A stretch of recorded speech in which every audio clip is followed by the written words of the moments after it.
Você costuma estudar e mesmo assim não aprende, você sente que perde aquele tempo que você está estudando? Vem comigo que eu vou te mostrar como que você vai estudar da forma correta e você vai parar de fazer um erro que eu também cometia. Olá, guerreiros e guerreiras, bem-vindos ao meu canal, onde aqui a gente aprende a estudar de verdade e não só decorar. Eu sou Igor Psique, sou estudante de Neurociência do Aprendizado e ajudo você, que é universitário, concurseiro, que tem o objetivo de aprender mais em menos tempo e quer melhorar essa forma de estudar. Se você caiu aqui de paraquedas e não me conhece, eu falo sobre estudos e ajudo estudantes a potencializar seu desempenho. Então já se inscreve que tem muito conteúdo para vocês aqui. Bom, mas sem mais delongas, como que a gente faz para não cometer mais os erros nos estudos? A primeira coisa que eu cometia muito como erro era achar que, para que eu conseguisse aprender, eu só precisava prestar atenção na aula do que o professor estava me explicando a matéria e, se possível, fazer um resumo a partir disso. Isso foi um dos erros que eu mais cometi durante praticamente o ensino médio todo e também no começo da faculdade. Isso foi um dos erros assim que mais me atrapalharam. E por que isso é um erro e por que ele atrapalha tanto o estudo? Porque você perde muito tempo fazendo aquilo, sendo que você não consegue tirar proveito de nada. O que acontece? Conforme eu fui estudando a neurociência do aprendizado, conforme eu fui me aprofundando nos estudos, eu fui percebendo que o estudo ele precisa necessariamente, além de ter um aprofundamento de base, a gente precisa necessariamente ter uma verbalização, a gente precisa ter um estudo ativo, a gente precisa necessariamente que o estudo e aquele conteúdo que a gente está aprendendo seja ativo. Então, o primeiro erro que a gente geralmente comete é só achar que assistir a aula vai ser suficiente. Isso é um ponto que a gente tem que tirar. Por quê? Primeiro, a gente precisa construir uma base da matéria. Então, assim, para que as informações que você estuda e que você está ali precisa para a faculdade, para a escola, para que você guarde essas informações, você precisa necessariamente que essas informações elas sejam aprofundadas e que elas tenham uma base. Pensa você lá em matemática. Por que muitas vezes os estudantes não conseguem aprender cálculos mais elaborados? Porque geralmente eles não construíram uma boa base. E só assistir aula não significa que eles vão conseguir aprender aquela base.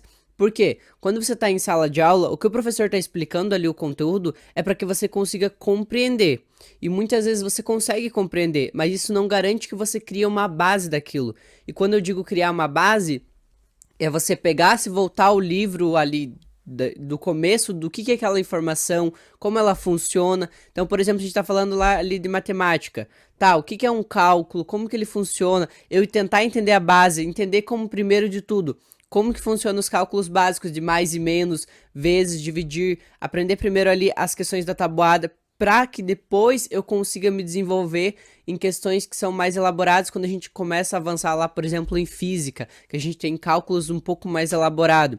Então, primeiro a gente precisa ter uma base. Isso também serve não só para a área da exata, a gente precisa também para a área da humanas, para as outras áreas também. Como, por exemplo, se eu vou entender a fisiologia do corpo humano, primeiro de tudo eu preciso entender o que é um corpo humano, de onde ele veio, como que surgiu. Tudo isso eu preciso entender, como que funciona as moléculas, as células.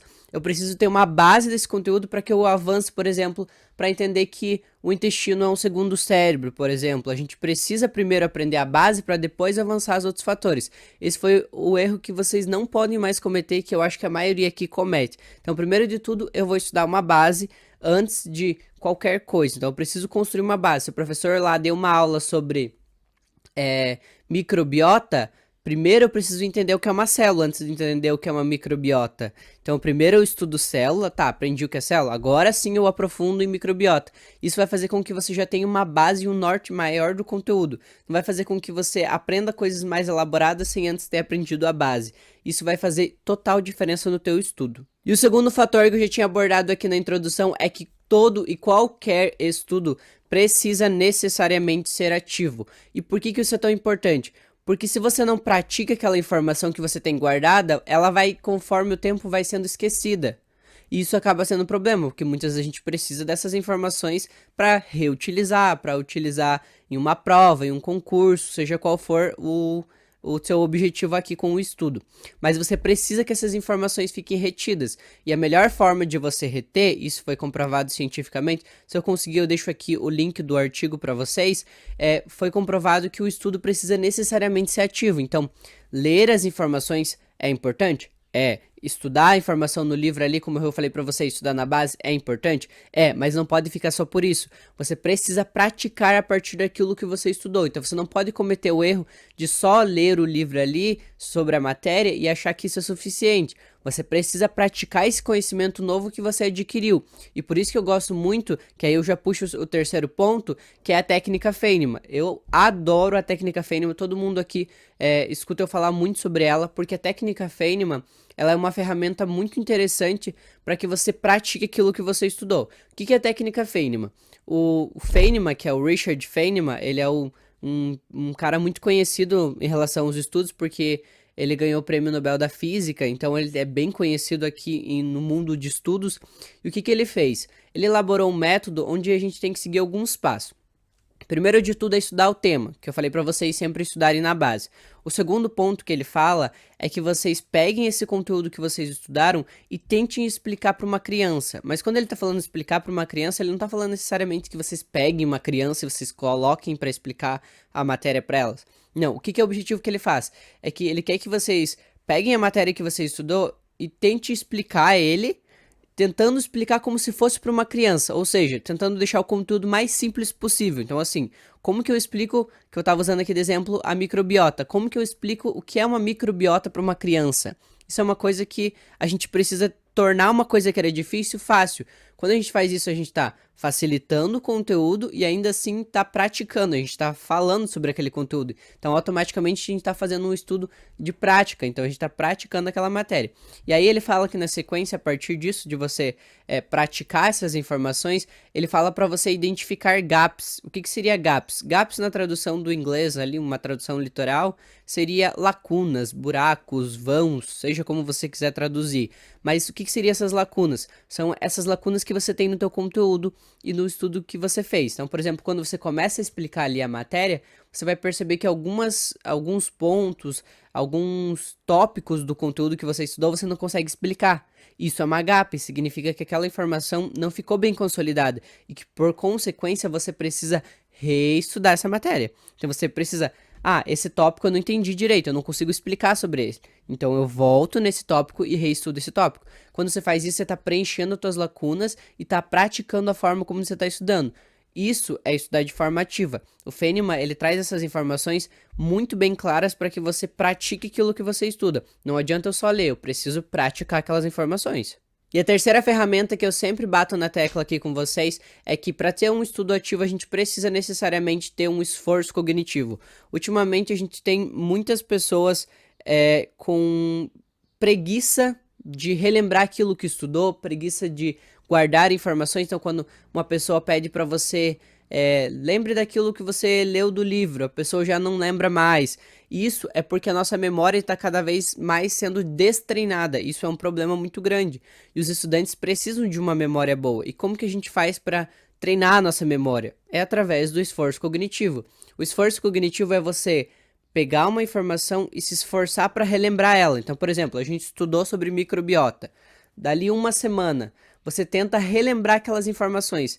Pode ser tentando explicar novamente o conteúdo, pode ser escrevendo sobre aquilo que você estudou. O objetivo é que você se esforce mentalmente, faça o esforço cognitivo de tentar relembrar aquela informação. Quando você faz isso, você está praticando sua mente de volta a guardar e relembrar aquelas informações. Lembra sempre que a memória, ela precisa necessariamente, ela consolida uma informação, ela guarda, e para que ela mantenha, você precisa fazer a manutenção dela, senão você vai esquecer. Então pensa assim, a memória, para que eu consiga guardar uma informação, eu peguei essa informação, ela está aqui guardada na minha cabeça, mas se eu não fazer a manutenção dela para voltar ela sempre na minha cabeça, ela vai se esquecendo.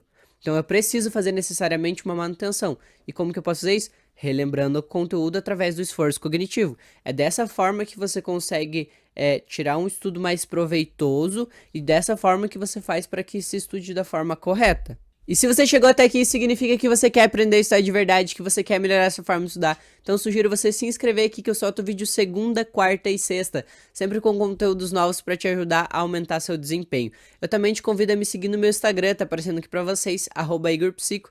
Lá eu sempre respondo caixinha de perguntas e também já está aberta a lista de espera para minha mentoria do MIP. Para quem não sabe o que é o MIP, MIP é meu método de estudo onde eu ensino as pessoas a estudarem da forma correta, para que elas tenham autonomia para aprender qualquer conteúdo mais e menos tempo. Então, otimizar aquele pouco tempo que ela tem no dia a dia dela para aprender muito mais que uma pessoa que passa 6 horas estudando. Então, se você tem interesse em fazer parte dessa turma e quer aprender a estudar da forma correta, entra lá no Instagram e entra lá no link da bio. E eu espero do fundo do meu coração que esse vídeo tenha te ajudado e eu encontro vocês no próximo vídeo. Tchau!